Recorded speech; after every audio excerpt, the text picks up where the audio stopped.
So knowing God means, I bear witness, my God, that thou hast created me to know thee. Know thee means, know your teachings, these teachings. And to worship thee, what is the worship? Obey thee, act upon these teachings. That is only worship, not that worship you go to the temple or just bow down your head or do all sorts of rituals. These are all rituals. What is important is to act upon the teachings. What has been said in the holy books? It says justice. Do justice. It says equality. Consider everybody is equal. Holy Bible says, love thy neighbor. Love. The whole world is neighbor to God. They are all neighbor to God. If they are neighbor to God, how come we are not neighbor to all of them? God is neighbor to them. We are also neighbor. Love thy neighbor. And Quran teaches this. Khudai Rabbul Alameen, He is the creator of the universe. We are all children of one God. We are like brothers and sisters. The whole humanity like brothers and sisters. And Guru Granth Sahib teaches us to sacrifice for the whole of humanity. And Baha'u'llah says, oh my God, unite the hearts of thy servants. He has reverted back to the first lesson that God gave to Adam and Eve, was the unity of hearts. The unity of hearts is what is taught. You know, here is the wire. This wire is when connected to the powerhouse, then, you know, this fan can work, the bulb can be lighted. You can put a bigger bulb, light comes to that. So once it is connected to powerhouse, then it becomes light. It gives light. You can use it in any way. Likewise, a child or a man, one connected to God, he becomes enlightened. His intellect becomes keener. His mind becomes sharper. And he is more enlightened. And into that enlightenment, he can achieve greatest heights in life. All the people have gone very, very high in their life. It was because of the fact they connected their soul to God, mighty God. They connected themselves to the powerhouse. They were as lighted as these bulbs are lighted because they are connected to the powerhouse. The man's powerhouse is only God because his soul is within us. Soul never dies. God will never die. Manifestations all died. Krishna, Buddha, Jesus, Muhammad, Nanak, Baha'u'llah, Zoroaster, Moses, Abraham, Mahavir, they have all died. They were born and they have died. They were created especially by God for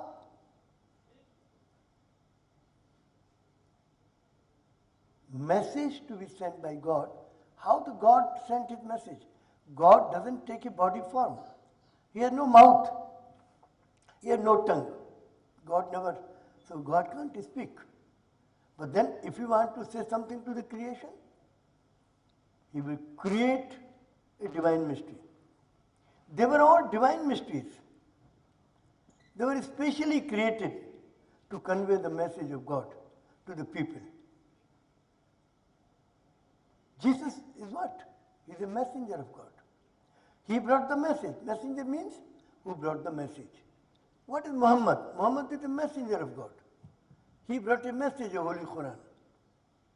Krishna is a messenger.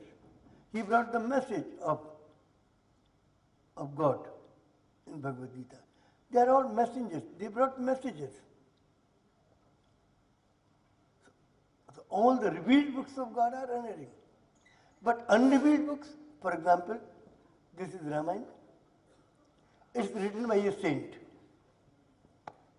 Anything that has been written by saint or Manu or Rishi or Muni or seer or there may be some mistake. All these teachings are very good in Ramayana, but there is one teaching which cannot be accepted. It says, Jol Gamar, Shudra, Pashu, Nari, ye sab tadan ke adhikari. Those who are illiterate, those who are untouchables, that means the downtrodden people, those who are the animals, and those who are the ladies. They should be chastised. Why they should be chastised? But this is the teaching of saint, and many people believe even this verse. There was a Maharshi Manu Maharaj. He gave this caste system. He divided the society into 4 castes. The upper caste, that is Brahman. Lower than the Brahman, the Kshatri. And lower than the Kshatri, the Vaishya. And lower than the Vaishya, the scheduled caste, that is Shudra. This was the division made by a great rishi, a great seer, and people accepted it. But these messages by saint should be tested on the revealed books of God. If they are according to the books of God, the message of priest should not be accepted unless they are proved by these books. If they are according to these books, because these are unerring and these are collected wisdom, there is no mistake in it. So every teaching that a seer or a saint or anybody says, you say that, show me in the book, show me in the Bible, show me in the Quran, show me in the Guru Granth Sahib, show me in the Tripitaka or Bhagavad Gita or Kitab like this. Show me the book. If it is in the book, then only accept it. And if in the holy books, the revealed books, or you may call them holy books, that is unerring, that is the correct. So this is the test. What is correct, what is incorrect, how do we measure it? President Donald Trump, President of the United States of America, do or die. Karo ya maro. We request you to keep your promise of uniting the world, or else we are all destined to perish in a nuclear war, which does not seem to be very far. The future of 7.5 billion people of the world, including 2.5 billion children of the world, and the generations yet to be born, has become progressively more insecure and unprotected during past over 7 decades since the bombing of Hiroshima and Nagasaki and the recent spread of international terrorism, global warming, stockpiling of weapons of mass destruction, and fear of Third World War and nuclear holocaust. It is now a situation of do or die for all of us. Dear President Trump, bravo and kudos to you. Only the brave can say what you have said. On the following dates, some historic statements by President Donald Trump. You said on 15th December 2015 in Las Vegas, USA, while addressing US electorate during your campaign for US presidential election. I think I'm going to bring unity to the world. That's what I do. I bring peace and I bring unity. You said on 22nd May 2017 at Tel Aviv Airport during a visit to Israel. Now we must work together to build a future where the nations of the region are at peace and all of our children can grow and grow up strong and grow up free from terrorism and violence. You said on 24th May 2017 in the Vatican, to His Holiness the Pope. I am more determined than ever to pursue peace in the world. You said on 19th September 2017 at the UN General Assembly, New York.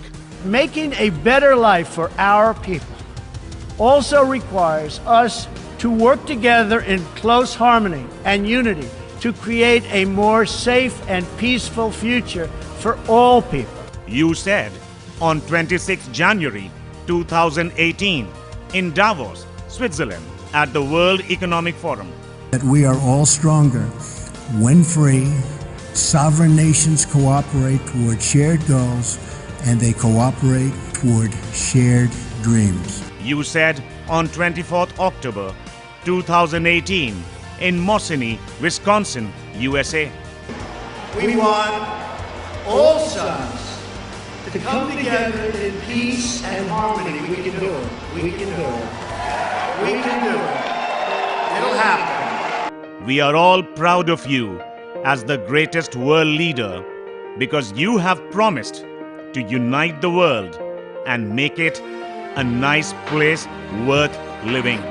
A meeting of sovereign countries and formation of a world parliament like that of the European Parliament of 28 sovereign countries is the only way to unite the world and bring peace to the world. Some statements made about world unity by great world leaders. Some great world leaders have said, Mahatma Gandhi said, the future peace, security, and ordered progress of the world demand a world federation of free nations, and on no other basis can the problems of the modern world be solved. Winston Churchill, Prime Minister of Great Britain, had said, unless we establish a world government, it will not be possible for us to avert World War III. John F. Kennedy, President of USA, said, we must create worldwide law and law enforcement agency as we outlaw worldwide war and weapons. Dwight D. Eisenhower, President of USA, had said, there must be law, steadily invoked and respected by all nations.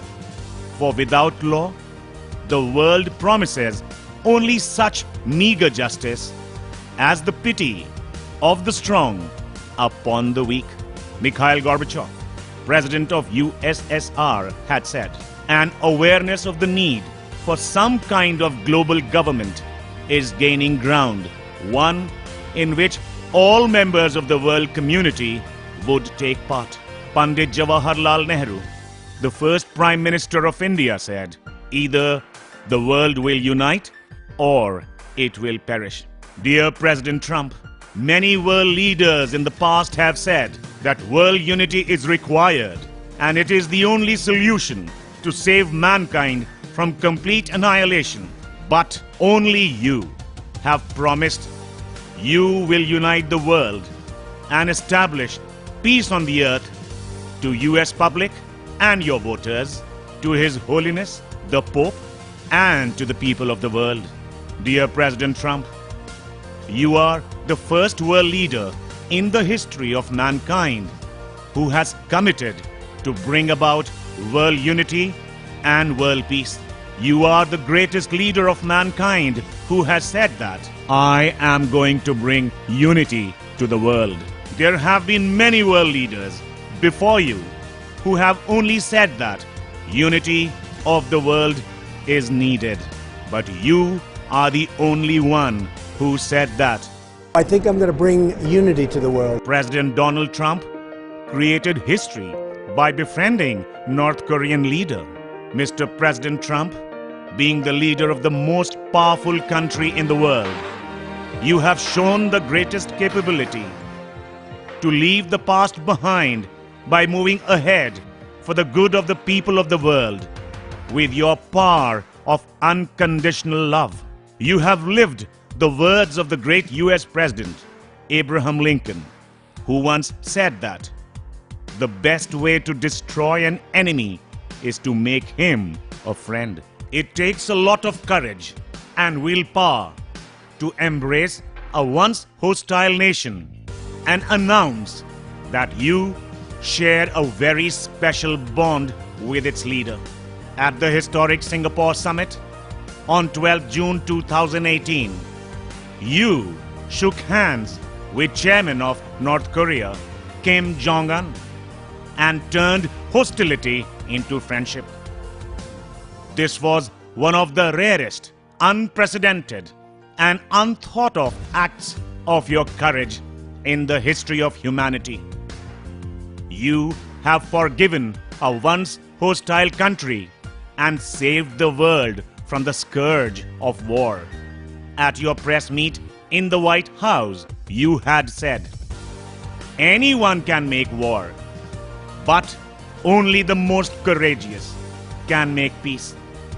And I will do whatever it takes to make the world a safer place," in response to a question from Time magazine. Mr. President Trump, you had rightfully proclaimed that the past does not have to define the future. Adversaries can become friends. The world too has responded very positively to this development and has hailed you as a strong and decisive world leader who has shattered old diplomatic norms.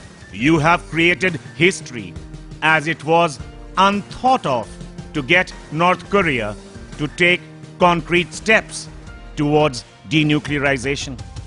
It is time now to live the great legacy that you have inherited from the US presidents. Your three predecessors had used their decision-making ability vested in them as the US president and used their power to rewrite history as follows. American President Woodrow Wilson initiated the formation of the League of Nations in 1919 through the collaboration of 42 sovereign nations of the world to end World War I, to achieve the shared goal and shared dream of world unity and world peace. Although only 1/4 of the countries of the world attended this meeting of world leaders, and still the formation of League of Nations saved the world from the scourge of World War I. American President Franklin D. Roosevelt initiated the formation of the United Nations in 1945. Initially, through the collaboration of only 51 sovereign nations of the world, to end the World War II, to achieve the shared goal and shared dream of world unity and world peace. Although nearly 1/4 of the countries of the world attended this meeting of sovereign world leaders, and still the formation of United Nations saved the entire humanity from the scourge of World War II. Today, 193 countries are its member, and for the past 73 years, there has been no Third World War.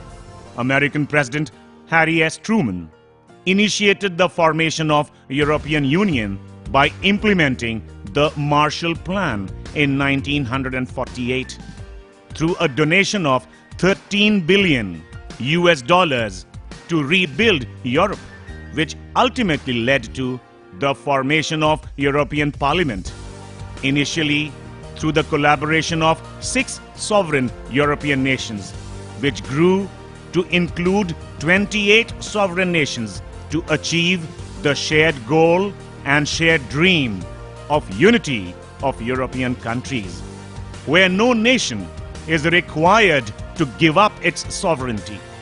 Since its formation, it has succeeded in preventing wars between otherwise warring European nations and has brought lasting unity and peace in Europe.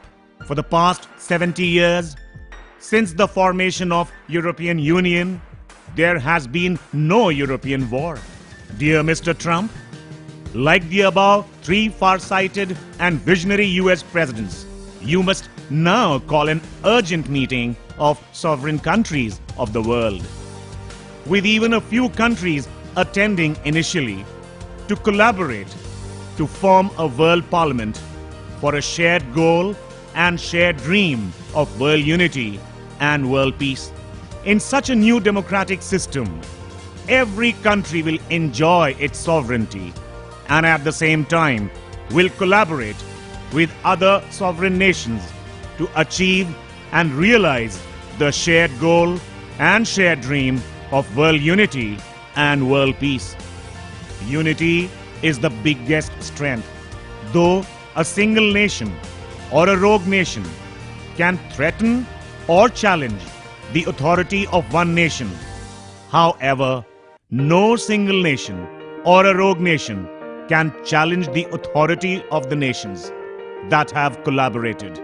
For example, once the League of Nations, with collaboration of 42 sovereign nations, was formed, no individual nation or any rogue nation on earth had the courage to challenge its authority. Then, when United Nations was formed with collaboration of 51 sovereign nations, no individual nation or any rogue nation, howsoever, had the courage to challenge it. And similarly, no nation can oppose or challenge the European Parliament, which is the collaboration of 28 sovereign nations. Unity has strength, and even if a few like-minded sovereign nations can come together and collaborate for a shared goal and a shared dream of world unity and world peace to form a world parliament, no single nation or any rogue nation will have the courage to challenge or oppose this world parliament. We believe that you, President Donald Trump, will take a similar initiative to form a world parliament like that of League of Nations, the United Nations, and the European Parliament to save the humanity from the threat of World War III and a nuclear holocaust. Dear Mr. President, if Third World War were to happen today, the whole of humanity will be wiped out, as it will not be a conventional war like that of World War I or World War II or European War or any territorial war, but it will be a nuclear war, and no one would be left alive in this world. Then there will be no need left to form a world parliament. Abdul Baha, interpreter of the teachings of his father Baha'u'llah, the manifestation of God for this age, who founded the Baha'i faith about 200 years back, made pronouncements on behalf of his father regarding America and her destiny, and prophesied, this American democracy will be the first nation to establish the foundation of international agreement. It will be the first nation to proclaim the unity of mankind. It will be the first to unfurl the standard of the most great peace. And again, the American people are indeed worthy of being the first to build the tabernacle of the great peace and proclaim the oneness of mankind. For America hath developed powers and capacities greater and more wonderful than other nations. The American nation is equipped and empowered to accomplish that which will adorn the pages of history, to become the envy of the world and be blessed in both the East and the West for the triumph of its people. The American continent gives signs and evidences of very great advancement. Its future is even more promising, for its influence and illumination are far-reaching. It will lead all nations spiritually and politically. Abdul Baha said, True civilization will unfurl its banner in the midmost heart of the world whenever a certain number of its distinguished and high-minded sovereigns, the shining exemplars of devotion and determination, shall, for the good and happiness of all mankind, arise with firm resolve and clear vision to establish the cause of universal peace. They must make the cause of peace the object of general consultation and seek by every means in their power to establish a union of the nations of the world. They must conclude a binding treaty and establish a covenant, the provisions of which shall be sound, inviolable, and definite. They must proclaim it to all the world and obtain for it the sanction of all the human race.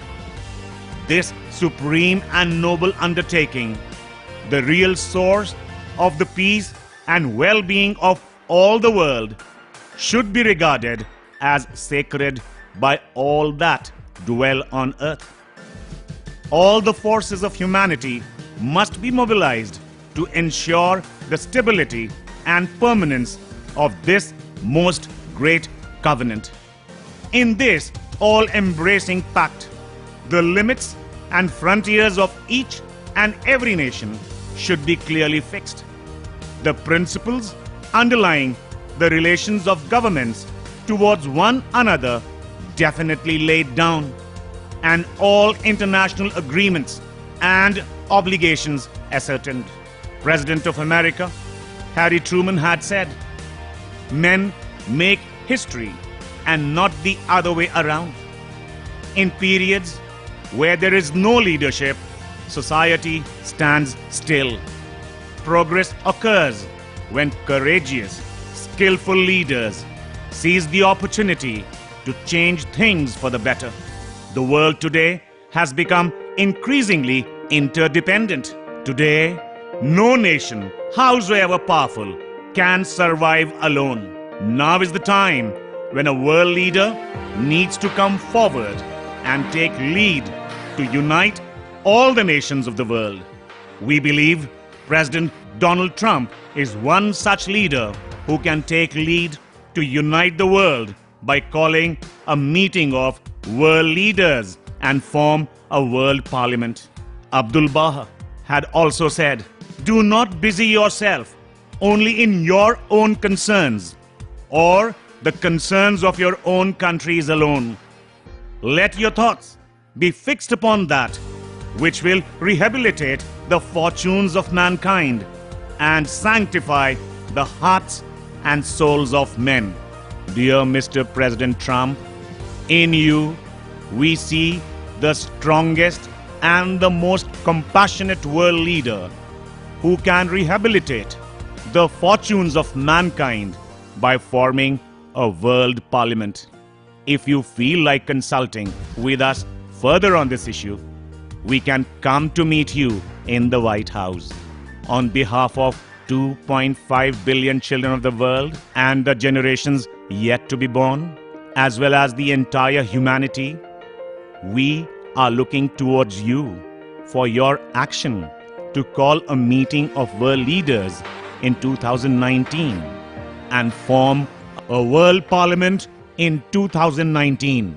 If you feel like consulting with us further on this issue, we can come to meet and consult with you. On behalf of 2.5 billion children of the world and the generations yet to be born, as well as the entire humanity, we are looking towards you for your action to call a meeting of world leaders in 2019 to form a world parliament. God bless you. Yours faithfully, Dr. Jagdish Gandhi, Founder Manager, City Montessori School, Lucknow. Convener, International Conferences of Chief Justices of the World, and self-appointed guardian of the world's over 2 billion children of the world and the generations yet to be born.